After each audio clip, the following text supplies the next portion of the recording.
Paz do Senhor, meus irmãos, vamos fazer um estudo sobre o dia terrível do Senhor. Como está aqui em Malaquias 4. Porque eis que aquele dia vem ardendo como fogo. O dia do Senhor. Bom, o dia do Senhor ele vai ser luz para uns e trevas para outros. De que lado você está? Êxodo 14, 20, a parte B diz assim: a nuvem era trevas para aqueles, e para estes clareava a noite, de maneira que em toda a noite não se aproximou um do outro. Bom, aqui o contexto desse texto é que é aquela nuvem que guiava o povo no deserto, quando Faraó veio com seus guerreiros atrás para matar a todos, a nuvem saiu da frente do povo de Deus, que ela guiava, e se pôs entre o povo de Deus e o Faraó com seus guerreiros. Então a nuvem era trevas para Faraó e era luz para o povo de Deus, porque esse momento aqui aconteceu durante a noite.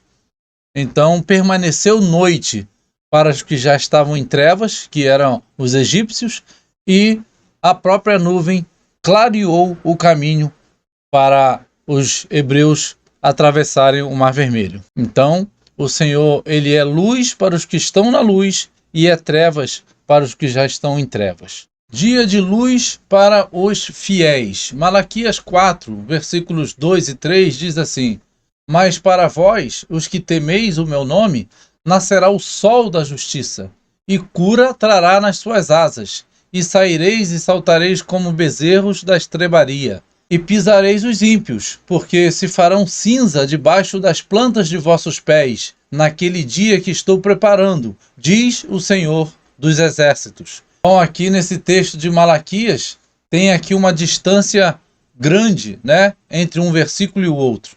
O versículo 2 diz respeito à primeira vinda do nosso Senhor Jesus Cristo, que diz que nasceu o sol da justiça lá quando ele esteve em seu ministério, quando ele nasceu há 2000 anos atrás, né, lá na Judéia. E diz que trará cura nas suas asas. Aqui a palavra asas se refere às suas vestimentas, suas vestes, né, que aqui é uma profecia que se cumpriu lá naquela mulher do fluxo de sangue, porque ela sabia desse texto de Malaquias. Então ela sabia que bastaria tocar, né, nas vestes do Messias que ela seria curada, porque diz que trará cura nas suas asas. Asas aqui está simbolizando aquelas tiras de roupas judaicas, né, dos sacerdotes, ali nas suas orlas das suas roupas, estaria sendo curado. Isso é o que se baseou a mulher do fluxo de sangue, para ela tocar nas orlas, né? Quando ela tocou nas orlas de Jesus, ela estava firmada com a sua fé na profecia de Malaquias. E a segunda parte é na volta de Jesus, que é o versículo 3. E pisareis os ímpios, porque se farão cinza debaixo das plantas dos vossos pés. Aqui está falando quando estivermos, né, nas nuvens, formos arrebatados, os ímpios, eles serão pisados, né, por nós, como está aqui em Romanos 16, ó. E o Deus da paz em breve esmagará debaixo dos vossos pés a Satanás. A graça do nosso Senhor Jesus Cristo seja convosco. Então é o mesmo momento que o apóstolo Paulo está se referindo, que no dia da volta de Jesus, nós estaremos nas nuvens e o Senhor Jesus virá e pisará os ímpios. E como diz em Apocalipse, as suas vestes estarão salpicadas de sangue, né? É esse momento que nós estaremos no alto e eles estarão sendo esmagados debaixo dos nossos pés. O sol da justiça e o livramento do dia do mal. Malaquias 4. O dia do batismo com fogo. Porque eis que aquele dia vem ardendo como fornalha. Todos os soberbos e todos os que cometem impiedade serão como a palha. E o dia que está para vir os abrasará, diz o Senhor dos Exércitos, de sorte que lhes não deixará nem raiz, nem ramo. Malaquias 4, versículo 1. Agora, Mateus 3, versículos 10 e 11, diz assim: E também agora está posto o machado à raiz das árvores. Toda árvore, pois, que não produz bom fruto, é cortada e lançada no fogo. E eu, em verdade, vos batizo com água para o arrependimento. Mas aquele que vem após mim é mais poderoso do que eu. Não sou digno de levar as suas sandálias.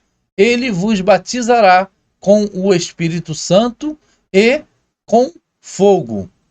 Os lavradores usavam um grande garfo de madeira de 5 pontas, o peneiro, e uma pá, a pá de joeirar. Pegava-se com o peneiro uma porção de grãos misturado com palha e jogava-se para o ar. Os grãos mais pesados caíam e a palha era soprada pelo vento. A pá entrava em ação quando o monte ficava pequeno demais para ser levantado com o peneiro ou garfo. Aí vem o versículo Mateus 3,12. Em sua mão tem a pá, e a limpará a sua eira, e recolherá no celeiro o seu trigo, e queimará a palha com fogo, que nunca se apagará. Então o trigo vai para o celeiro, porém a palha ela vai para ser queimada com o fogo. Quem faz essa separação é o próprio Jesus Cristo, né? O trigo é batizado com o Espírito Santo no celeiro, e a palha ela é jogada para o fogo eterno que nunca se apagará. Esse é o batismo com o Espírito Santo e o batismo com fogo. São duas coisas distintas. É Jesus que faz as duas coisas. O que é batismo com fogo? Como muitos pensam que é, como a Bíblia diz que é. Baseado no versículo que nós lemos há pouco. É claro que existe o fogo também representando o Espírito Santo, no sentido de nos purificar. Mas o caso aqui deste texto específico está falando de um batismo que o ímpio receberá e o batismo em que o justo receberá. É isso que o texto de Mateus 3 está se referindo. Fogo e sabão. Mas quem suportará o dia da sua vinda? E quem subsistirá quando ele aparecer? Porque ele será como o fogo do ourives e como o sabão dos lavandeiros.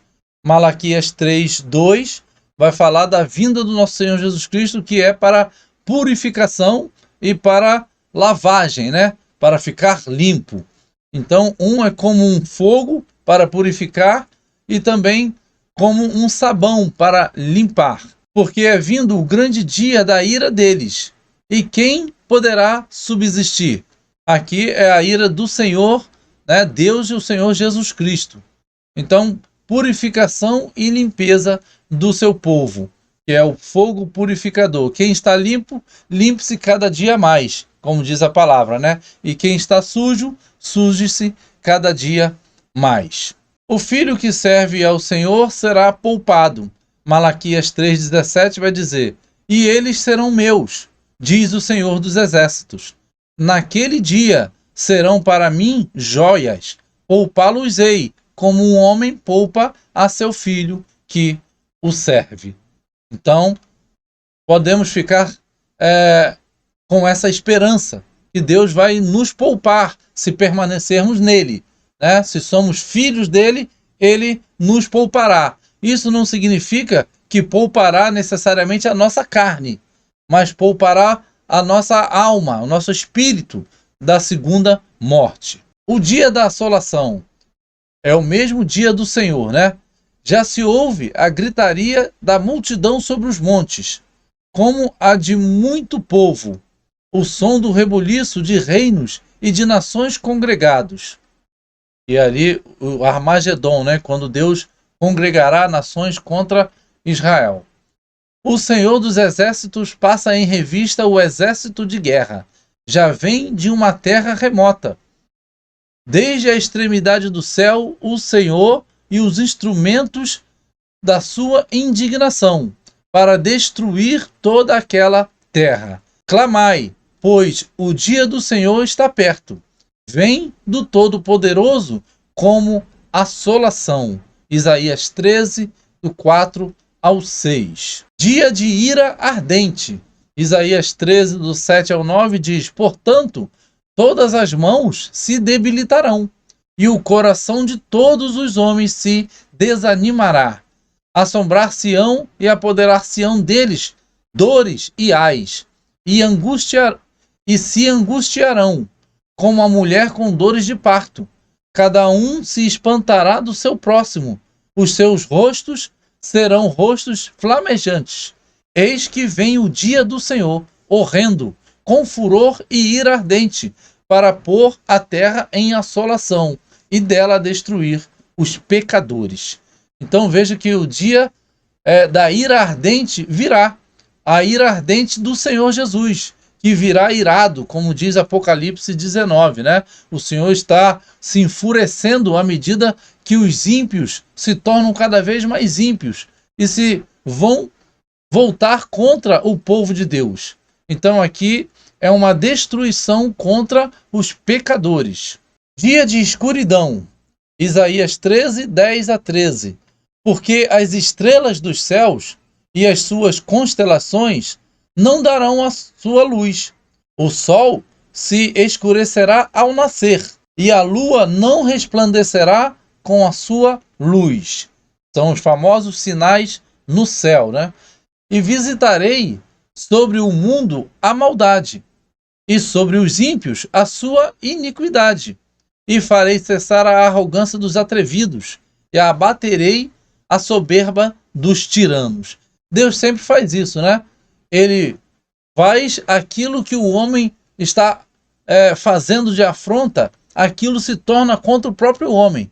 A própria maldade do ser humano vai se voltar contra o próprio ser humano, né? E Deus fará isso no dia da escuridão. Farei que o homem seja mais precioso do que o ouro puro, e mais raro do que o ouro fino de Ofir. Por isso farei estremecer os céus, e a terra se moverá do seu lugar, por causa do furor do Senhor dos Exércitos, e por causa do dia da sua ardente ira. Veja que vai ser um dia totalmente diferente, né? Não sabemos se será um dia de 24 horas que isso tudo acontecerá, ou é um dia do Senhor com um tempo mais longo, né? Vamos caminhando, né, no estudo para termos essa noção um pouco mais clara, à medida que o Deus vai nos revelando, né? Então ele diz aqui: farei que o homem seja mais precioso que o ouro puro. Ou seja, vai ser raro o homem ser encontrado. Os homens serão ali mortos, muitos na humanidade, né? Está se falando aqui talvez também de inversão dos polos, né? Em que o sol se escurecerá ao nascer. Diz que a terra vai se mover do seu lugar. São tudo eventos que está se mostrando que acontecerá no cosmos, né? No planeta inteiro e nos elementos, no Sol, na Lua, estrelas, né? Será realmente algo gigantesco. O Armagedon, Joel 3, 1 e 2. Porque eis que naqueles dias e naquele tempo, em que removerei o cativeiro de Judá e de Jerusalém, congregarei todas as nações e as farei descer ao vale de Josafá, que é o Armagedon ali, né? E ali com elas entrarei em juízo por causa do meu povo e da minha herança, Israel, a quem elas espalharam entre as nações e repartiram a minha terra. Então, mais uma vez, povos virão contra Jerusalém, farão alianças entre si para destruição do povo de Israel. E é esse momento que entram os motivos humanos para o ataque a Israel e, mais ainda acima de tudo, a razão divina. Porque sempre vai haver motivo humano para as coisas ocorrerem. Porém, acima de tudo, tem a razão divina, o domínio do Senhor, que vai estar trazendo esses povos, que eles vão estar pensando que eles mesmos estão fazendo esses planejamentos contra Israel, e realmente estão, porém Deus já está conduzindo isso tudo para lá no final julgá-los ali mesmo. né, julgá-los e puni-los ali no vale de Armagedon, de Jeosafá. Tempo de guerra, Joel 3, 9 a 15. Proclamai isto entre os gentios, preparai a guerra, suscitai os fortes. Cheguem-se, subam todos os homens de guerra, forjai espadas das vossas enxadas e lanças das vossas foices. Diga o fraco, eu sou forte. Ajuntai-vos e vinde, todos os gentios em redor, e congregai-vos. Ó Senhor, faze descer ali os teus fortes. Vejam que até aqui Deus está dizendo para proclamar a guerra, né? Forjai as espadas das vossas enxadas, transformar enxada em espada, né? Transformar foice em lança. Aqui está justamente falando o contrário do que será o milênio. O milênio está dizendo: forjai das suas espadas em enxadas, das suas lanças em foices. Né? Não haverá guerra no milênio, não aprenderão mais guerra, como diz a palavra. Mas aqui é antes do milênio. Aqui está dizendo que tem que ser o contrário, tem que se preparar para guerra.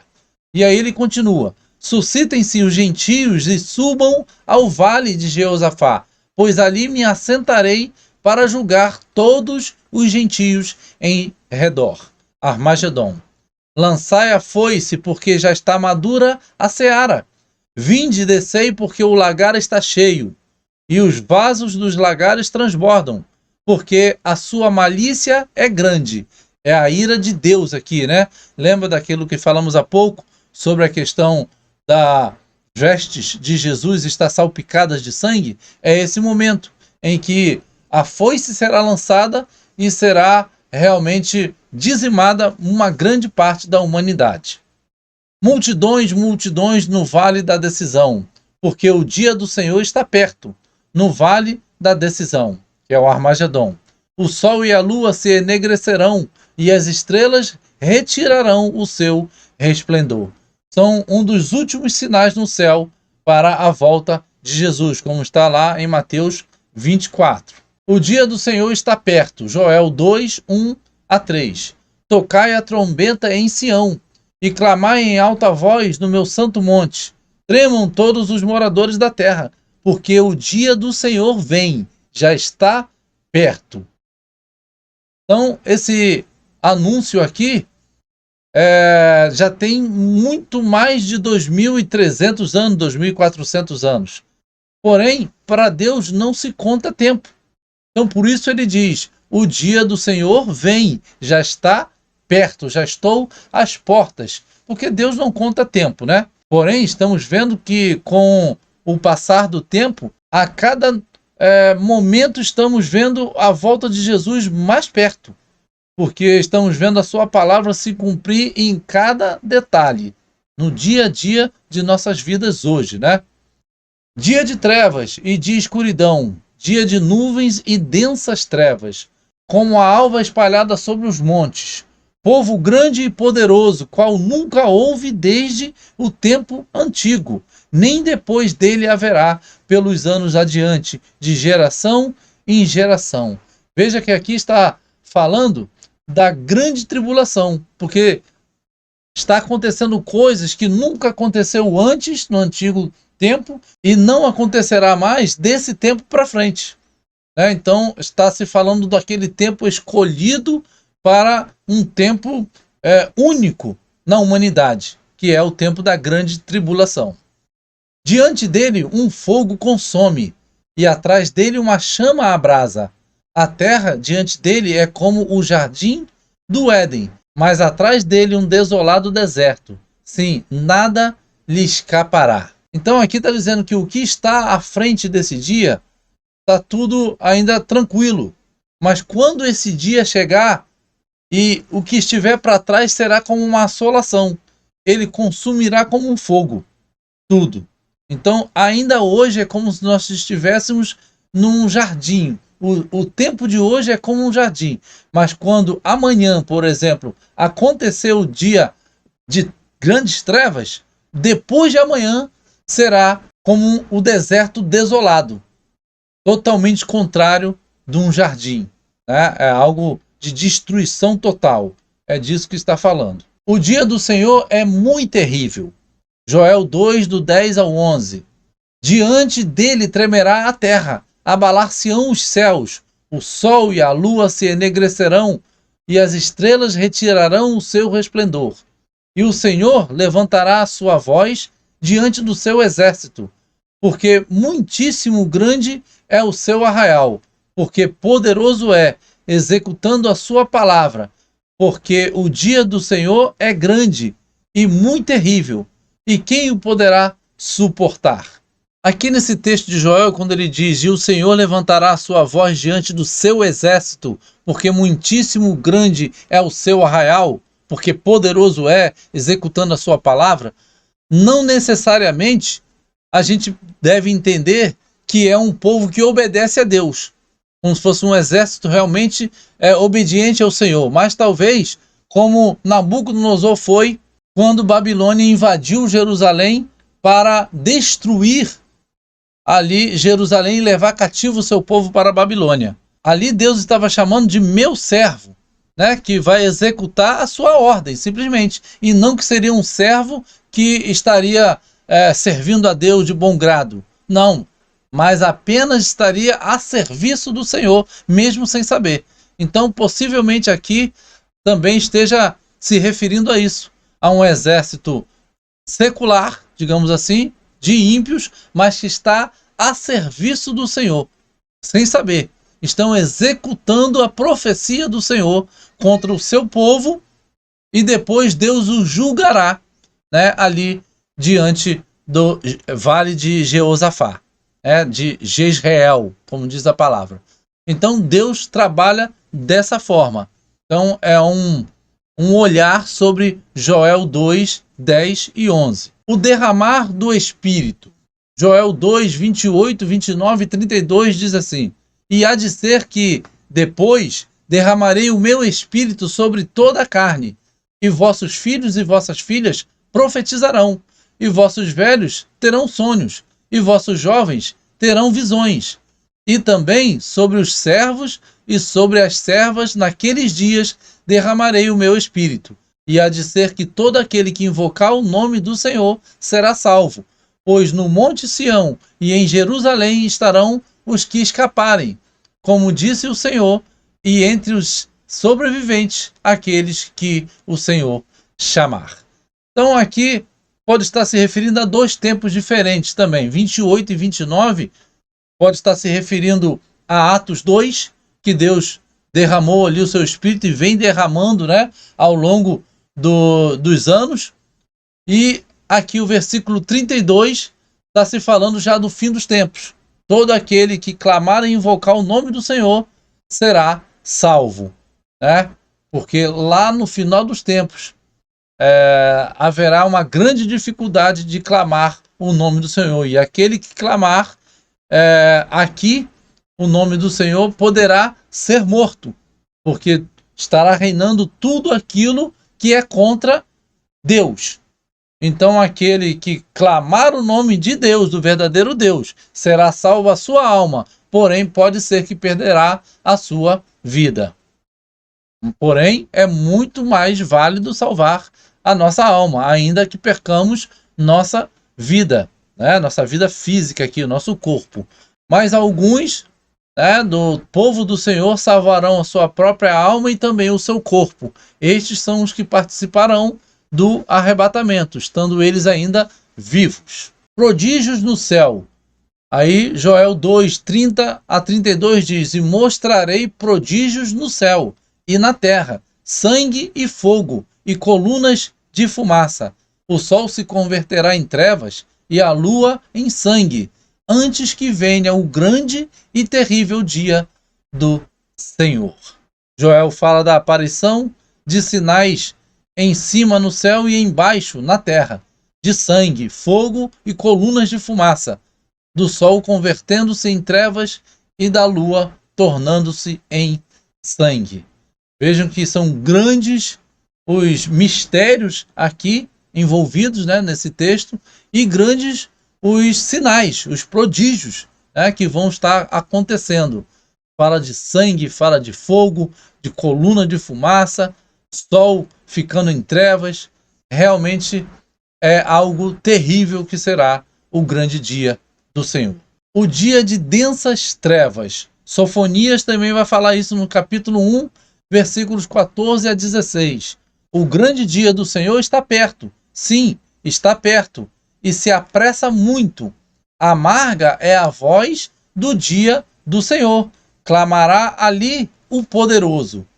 Aquele dia será um dia de indignação, dia de tribulação e de angústia, dia de alvoroço e de assolação, dia de trevas e de escuridão, dia de nuvens e de densas trevas, dia de trombeta e de alarido contra as cidades fortificadas e contra as torres altas. Vejam que às vezes temos um entendimento do dia do Senhor como só aquela coisa alegre, né? Mas antes da alegria virá o choro. O choro pode durar uma noite, mas a alegria vem pela manhã, vem depois. Então aqui está se tratando do tempo da grande tribulação. Então isso vai caminhando para o grande dia do Senhor. E vai ser um dia de indignação, de tribulação, de angústia, dia realmente de alvoroço, de assolação, um dia ruim. É isso que a palavra está nos preparando. Ela não está de mau agouro, nada disso. Ela está simplesmente nos preparando, nos avisando que assim será. Que estejamos em plena luz dentro de nós para que possamos suportar o dia do Senhor. Dia da indignação. Sofonias continua dizendo: e angustiarei os homens, que andarão como cegos, porque pecaram contra o Senhor. E o seu sangue se derramará como pó, e a sua carne será como esterco. Nem a sua prata, nem o seu ouro os poderá livrar no dia da indignação do Senhor. Mas pelo fogo do seu zelo, toda esta terra será consumida, porque certamente fará de todos os moradores da terra uma destruição total e apressada. Veja que coisa terrível, né? Profecias aterrorizantes estão aqui nesses profetas do Antigo Testamento. Dia de furor. Continua Sofonias agora no capítulo 2, do 1 ao 3. Congregai-vos, sim, congregai-vos, ó nação não desejável, antes que o decreto produza o seu efeito, e o dia passe como a pragana, antes que venha sobre vós o furor da ira do Senhor, antes que venha sobre vós o dia da ira do Senhor. Buscai ao Senhor, vós os mansos da terra, que tendes posto por obra o seu juízo. Buscai a justiça, buscai a mansidão. Pode ser que sejais escondidos no dia da ira do Senhor. É o chamado ao arrependimento, né? Está aqui o profeta Sofonias fazendo isso. Então, buscando a justiça, buscando a mansidão, o juízo, pode ser que sejamos escondidos. Está se falando aqui também daquela terceira parte da igreja que será escondido da vista da serpente no deserto. Esta porção fará parte dos que ficarão vivos para o arrebatamento, né? No dia do Senhor, no dia da volta do nosso Senhor Jesus Cristo. A perseguição. Uns serão presos, outros serão mortos e outros serão escondidos. Aqui agora estamos falando do que acabamos de dizer agora, né? Se alguém leva em cativeiro irá. Um vai preso. Se alguém matar a espada, necessário é que a espada seja morto. Outros serão mortos. Aqui está a perseverança e a fé dos santos. Perseverança aqui, já falamos em outros vídeos, é a palavra upomone.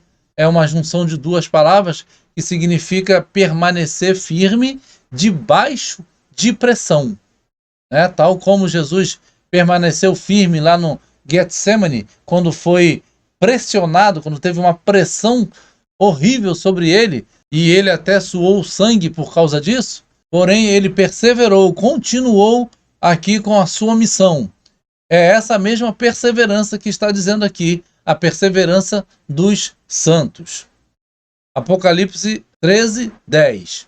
Agora Apocalipse 12, 14 diz: e foram dadas à mulher as duas asas da grande águia, para que voasse para o deserto, ao seu lugar, onde é sustentada por um tempo e tempos e metade de um tempo, fora da vista da serpente. Então veja aqui que uma parte da casa do Senhor, uma parte da igreja do Senhor estará sendo sustentada por 3 anos e meio, fora da vista da serpente, porém num deserto, né? Não significa deserto de areia necessariamente, mas deserto de escassez das coisas, né? Escondidos, fugindo daquilo tudo que é normalidade hoje para nós. Dia do ardor da ira. Sofonias 3, 8. Portanto, esperai-me, diz o Senhor, no dia em que eu me levantar para o despojo. Porque o meu decreto é ajuntar as nações e congregar os reinos, para sobre eles derramar a minha indignação e todo o ardor da minha ira, que é o Armagedon, né? Aonde ele vai congregar todas as nações para ali julgá-las. Como falamos em outros textos anteriores. Porque toda esta terra será consumida pelo fogo do meu zelo. Jesus vem de Temã. Temã é uma área ali perto da Jordânia, naquela área por ali, né, no Oriente Médio. Abacuque 3, 2, 7 vai dizer: ouvi, Senhor, a tua palavra e temi. Aviva, ó Senhor, a tua obra no meio dos anos. No meio dos anos faze-a conhecida. Na tua ira, lembra-te da misericórdia. Aqui, quando se refere no meio dos anos, pode estar se referindo no meio dos anos da grande tribulação, do final dos tempos, dos últimos anos desta era, né? Que a palavra do Senhor, a verdade, estará sendo jogada por terra, estará como se fosse raro, né? A palavra do Senhor. Então diz aqui: faze-a conhecida. E aí ele diz: na tua ira, lembra-te da misericórdia, porque estará no tempo da ira do Senhor, né? Vai estar acontecendo isso tudo. Deus veio de Temã, que é a atual Jordânia, e do monte de Parã, o santo. A sua glória cobriu os céus, e a terra encheu-se do seu louvor. Aqui, quando fala Deus veio de Temã, está falando da volta do próprio Senhor Jesus Cristo, que é Deus. E o resplendor se fez como a luz, raios brilhantes saíam da sua mão, e ali estava o esconderijo da sua força. Adiante dele ia a peste, e brasas ardentes saíam dos seus passos. Vejam que está falando daquele dia que quando está à sua frente, ainda as coisas estão ainda tranquilas, como um jardim, mas quando ele passa, já vai rebentando tudo. Como diz aqui, adiante dele vai a peste. Ou seja, são coisas que vão estar acontecendo antes do grande dia, antes da volta do Senhor Jesus Cristo. São as pragas que cairão, né?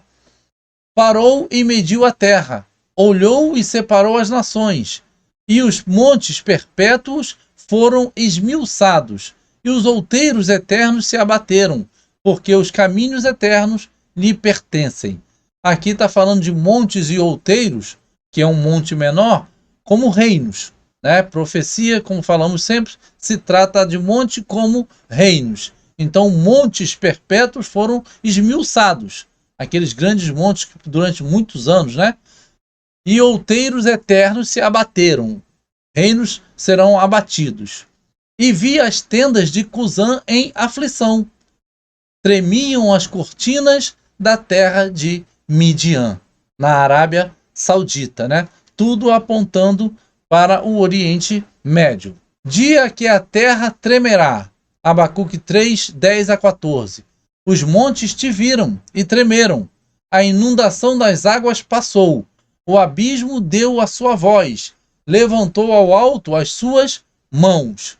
O sol e a lua pararam nas suas moradas, andaram à luz das suas flechas, ao resplendor do relâmpago da sua lança. Dia da derrota do anticristo. Aqui Abacuque continua a partir do versículo 12. Com indignação marchaste pela terra, com ira trilhaste os gentios. Tu saíste para a salvação do teu povo, para a salvação do teu ungido. Tu feriste a cabeça da casa do ímpio, o anticristo, descobrindo o alicerce até ao pescoço. Tu transpassaste com as suas próprias lanças a cabeça das suas vilas, o anticristo e os seus exércitos, suas cidades. Eles me acometeram tempestuosos para me espalharem. Alegraram-se como se estivessem para devorar o pobre em segredo. Então aqui é o dia da volta do Senhor Jesus Cristo, que ele vem com ira, para salvar o seu povo, como diz lá Daniel 12, aquele que se levanta a favor do seu povo, é esse dia aqui, como Apocalipse 19, e ele vem e lança a besta e o falso profeta no lago de fogo. É neste dia aqui. Jesus vem de Edom. Mais uma informação sobre uma cidade ali que hoje está na Jordânia, Temã é filho de Edom. É um descendente de Edom. Por isso que diz no outro texto que Deus vem de Temã, que é o próprio Jesus. E aqui ele está vindo de Edom. Então veja a total ligação, Isaías 63, do 1 ao 6, diz: Quem é este que vem de Edom? É a atual Jordânia, como falamos. De Bosra, com vestes tintas. Este que é glorioso em sua vestidura, que marcha com a sua grande força. Eu que falo em justiça, poderoso para salvar. Veja que aqui o texto do profeta é o próprio Senhor Jesus Cristo. Na pessoa aqui de como um Deus Todo-Poderoso está dando a sua profecia para Isaías, fazendo perguntas retóricas. E ele mesmo as responde. Então ele diz: Por que está vermelha a sua vestidura e as suas roupas como as daquele que pisa o lagar? E aí ele mesmo responde: Eu sozinho pisei no lagar, e dos povos ninguém houve comigo, e os pisei na minha ira, e os esmaguei no meu furor, e o seu sangue salpicou as minhas vestes, e manchei toda a minha vestidura. Veja que ele está fazendo uma alusão a alguém que pisa um lagar de uvas, e ali o suco da uva vai respingando nas suas vestes. Aqui ele está dizendo que é o dia da sua vinda, e ele vai pisar os ímpios, e os sangues dos ímpios sujarão as suas vestes. Isso de uma forma representativa, Porque Apocalipse vai dizer que com a espada que sai da sua boca, que é a sua palavra, ele destruirá o ímpio. Aí ele continua o texto aqui: Porque o dia da vingança estava no meu coração, e o ano dos meus remidos é chegado. Veja que é o dia da volta do Senhor Jesus Cristo, que ele virá com ira, o dia da sua vingança. E olhei e não havia quem me ajudasse, e admirei-me de não haver quem me sustivesse. Por isso o meu braço me trouxe a salvação, e o meu furor me susteve. Aqui é como fosse o próprio Deus falando sobre Jesus. Jesus é o braço de Deus. É o braço que faz acontecer as coisas que Deus quer. E Jesus um dia disse que o Espírito Santo é o dedo. Então veja que é o próprio Deus, Jesus seria o braço para agir, e o Espírito Santo é a ponta do dedo para expulsar o demônio. É uma forma simbólica de falar as coisas. E atropelei os povos na minha ira, e os embriaguei no meu furor, e a sua força derrubei por terra. Assim, é essa profecia forte, de Isaías capítulo 63. São 10 capítulos após o capítulo sobre a morte de Jesus, quando ele veio há 2000 anos atrás, que é Isaías 53. Por isso, os judeus não souberam reconhecer Jesus. Eles queriam só este Messias aqui do capítulo 63, que vem e derrota todo mundo. Eles não queriam o Jesus libertador de 53 para libertá-los do pecado. Por isso eles não entenderam que aquele era o mesmo Messias que viria numa segunda vez em Isaías 63. Isaías 63, guerreiro e salvador. O dia da exaltação do Senhor. Isaías 2, do 10 ao 12. Entra nas rochas e esconde-te no pó, do terror do Senhor e da glória da sua majestade. Os olhos altivos dos homens serão abatidos, e a sua altivez será humilhada, e só o Senhor será exaltado naquele dia. Porque o dia do Senhor dos exércitos será contra todo soberbo e altivo, e contra todo o que se exalta, para que seja abatido. Aqui está falando do anticristo e os reis e aqueles que os seguem. Apocalipse 6, 15. E os reis da terra, e os grandes, e os chefes militares, e os ricos, e os poderosos, e todo escravo, e todo livre, se esconderam nas cavernas e nas rochas das montanhas. Vejam que está se tratando do mesmo momento, né? E diziam aos montes e aos rochedos: caí sobre nós, e escondei-nos da face daquele que está assentado sobre o trono, e da ira do Cordeiro. Vejam que é aquele dia que eles tentarão se esconder, né? Talvez em bunkers, esteja aqui se referindo aos bunkers que estarão nas rochas, né? Estarão debaixo da terra. Então, pode ser que esteja já falando disso num futuro, né? E não adianta, não conseguirão se esconder da ira do Cordeiro. Dia da tempestade do Senhor. Jeremias 23, 19, 20. Eis que saiu com indignação a tempestade do Senhor, e uma tempestade penosa cairá cruelmente sobre a cabeça dos ímpios. Não se desviará a ira do Senhor, até que execute e cumpra os desígnios do seu coração. Nos últimos dias entendereis isso claramente. Veja que Jeremias está falando que acontecerá essa indignação e cairá como uma tempestade sobre os ímpios. E que nos últimos dias, a geração que estará vivendo esses dias entenderá isso com mais clareza. Talvez ele mesmo, Jeremias, não tenha tido, tal como Daniel, não tenham tido total clareza sobre essas coisas. Porque isso é para o tempo do fim. Aí sim, aquela geração estará com toda a clareza em sua mente. Dia do bramido, Jeremias 25, 30 a 33. Tu, pois, lhes profetizarás todas essas palavras, e lhes dirás: o Senhor desde o alto bramirá, e fará ouvir a sua voz desde a morada da sua santidade. Terrivelmente bramirá contra a sua habitação, com grito de alegria como dos que pisam as uvas, contra todos os moradores da terra. Veja que ele está falando, olha, terrivelmente bramirá contra a sua habitação.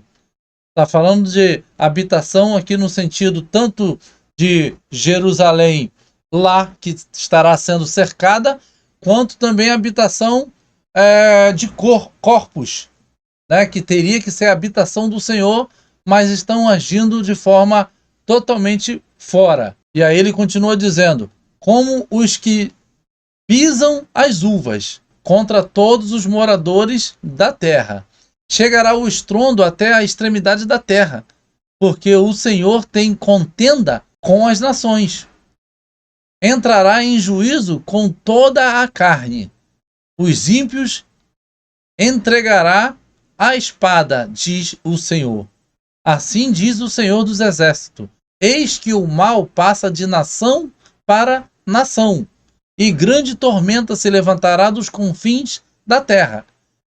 E serão os mortos do Senhor naquele dia, desde uma extremidade da terra até a outra.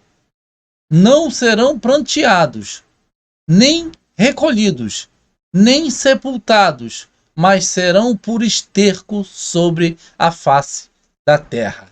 Tem um texto que vai dizer que se levará 7 meses para sepultar os mortos. Eles estarão sobre a terra e as aves comerão os seus corpos. Aqui é o mesmo contexto. Jeremias 46:10, dia do Senhor dos Exércitos. Porque este dia é o dia do Senhor dos Exércitos, dia de vingança, para ele se vingar dos seus adversários. E a espada devorará, e fartar-se-á, e embriagar-se-á com o sangue deles. Porque o Senhor, Deus dos Exércitos, tem um sacrifício na terra do norte, junto ao rio Eufrates. Veja aqui que o rio Eufrates está ali, passando pela Síria, passando pelo Iraque, né, chegando até ali no Irã. E estas nações são nações que estão compondo a besta do fim dos tempos. E a Bíblia vai dizer que o rio Eufrates ele tem que secar para que os reis do Oriente Médio, se acheguem até as portas de Jerusalém. Então, ali Deus estará fazendo um sacrifício. Sacrifício esse que está também apontado em Ezequiel 38 e 39 e também em Apocalipse 19, onde as aves comerão as carnes dos reis. Dia nublado, Ezequiel 30, 2 a 3. Filho do homem, profetiza e dize: assim diz o Senhor Deus, gemei aquele dia, porque está perto o dia, sim, está perto o dia do Senhor, dia nublado, será o tempo dos gentios. Tempo dos gentios é aquele tempo em que eles calcarão aos pés a cidade santa. E a cidade santa aqui não é só Jerusalém, que está lá em Israel, lá no Oriente Médio, mas está falando de calcar o povo de Deus, de pisotear o povo de Deus. É isso que a besta fará, pisará aos pés o povo santo. Então, aqui no tempo dos gentios, o texto de Apocalipse 11 vai dizer para não medir o santuário, ali falando do corpo, né, do povo de Deus, falando da igreja, porque é dado o átrio do santuário para ser pisado pelos gentios. Átrio é a parte de fora do templo, ou seja, são nossos corpos, a nossa carne, mas o nosso interior estará totalmente preservado pelo Senhor. Dia de trevas e não de luz. Amós 5, 18, 20. Ai daqueles que desejam o dia do Senhor. Para que quereis vós este dia do Senhor? Será de trevas e não de luz. Vejam que é interessante esse texto, porque ele está dizendo por que vocês desejam o dia do Senhor. Porque o dia do Senhor será de trevas. Porque esses aqui estavam se comportando como ímpios diante do Senhor. E aí o Senhor está dizendo: por que vocês estão desejando o meu dia? Para vocês que estão agindo como ímpios, embora na minha casa, será um dia de trevas e não de luz. É isso que aqui a palavra está dizendo. Agora, para aqueles que estão na casa do Senhor, este será dia de luz. Tá? Será trevas porque todo o planeta estará em trevas, densas trevas espirituais. Porém, aquele que tem a luz estará caminhando, né, pela luz do Senhor. É como se um homem fugisse de diante do leão e se encontrasse com ele o urso, e como se entrando numa casa, a sua mão encostasse à parede e fosse mordido por uma cobra. Então vejam aqui, leão e urso são dois animais que estão profetizados como símbolos lá da besta do Apocalipse. E cobra faz menção à serpente, a grande serpente, o dragão. Então esse texto aqui faz uma alusão a isso tudo. Não será, pois, o dia do Senhor trevas e não luz, e escuridão sem que haja resplendor? É isso que Amós está conclamando aqui no capítulo 5. Porém, para nós será o dia da esperança, o dia da nossa redenção. Como diz aqui 1 Tessalonicenses 5,4. Mas vós, irmãos, já não estáis em trevas, para que aquele dia vos surpreenda como um ladrão. 2 Tessalonicenses 1, 7 e 8. E a vós outros que sois atribulados, alívio juntamente conosco, quando do céu se manifestar o Senhor Jesus com os anjos do seu poder, em chama de fogo, tomando vingança contra os que não conhecem a Deus e contra os que não obedecem o evangelho de nosso Senhor Jesus. Então, dia de esperança é este para nós, né? Somos atribulados agora, porém seremos compensados pelo Senhor, né? Teremos alívio e entraremos no gozo do Senhor, entraremos no milênio do Senhor, né? No descanso que é o próprio Senhor Jesus Cristo. Fiquemos firmes, porque tempos difíceis já estamos passando e tempos mais difíceis virão. Mas tenhamos esperança, porque nós somos da luz. Que Deus abençoe cada um dos irmãos. Peço que cada um se inscreva em nosso canal para nos ajudar aí a levar a palavra do Senhor para muito mais pessoas. Paz a todos.